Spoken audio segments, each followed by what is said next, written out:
नमस्कार मैत्रिणींनो, चला आज करूया आपण बालुशाही. त्यासाठी 1 कप मैदा घेतला. आता हे मैदा आपल्याला चाळून घ्यायचा आहे. मैदा चाळून झाला, याच्यामध्ये 3 चमचे तूप टाकायचे आपल्याला आणि पाव चमचे सोडा टाकायचा आहे. आता हे तूप चांगलं असं मैद्याला चोळून घ्यायचं. चांगला असा हलका फुलका मैदा झाला पाहिजे. चिमूट बांधल्या गेली पाहिजे याची. आता आपण पीठ भिजवून घेऊ. त्यासाठी अर्धा कप पाणी घेतलं इथं मी. थोडं थोडं पाणी टाकून आपल्याला हे पीठ भिजवून घ्यायचं. एकदम हलक्या हाताने, असं दाबून दाबून नाही भिजवायचं.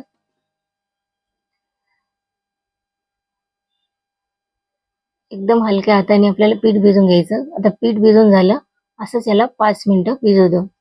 आता पाक करण्यासाठी 1 कप साखर घेतली आणि त्याच्यामध्ये अर्धा कप आपल्याला पाणी टाकायचे आणि याची एक तारी चासणी तयार करून घ्यायची आपल्याला. तर साखर विरघळली की 2-3 मिनिटं पाक शिजून घ्यायचा. तर याच्यामध्येच फूड कलर टाकायचा आणि मिक्स करून घ्यायचं. चासणी तयार झाली. आता आपण बालुशाही तयार करायला जाऊ. त्याला हलक्या हाताने एकदम असं दाबून दाबून घ्यायचंय. याला कट करून एकावर एक 2-3 वेळा आपल्याला ही प्रोसेस करायची. म्हणजे चांगली अशी आतून खुसखुशीत अशी बालुशाही तयार होती. एकदम अशी जाळीदार. आता याच्या लाट्या तयार करायच्या.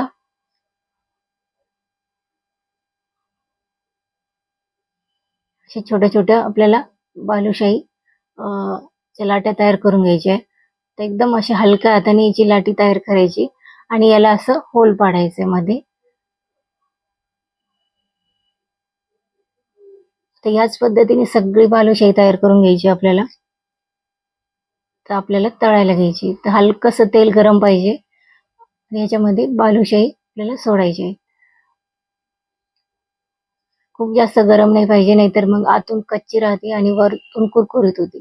एकदम अशी तरंगून वरती आली बालुशाही की त्याला चांगलं असं सोनेरी रंग येईपर्यंत तळून घ्यायचे.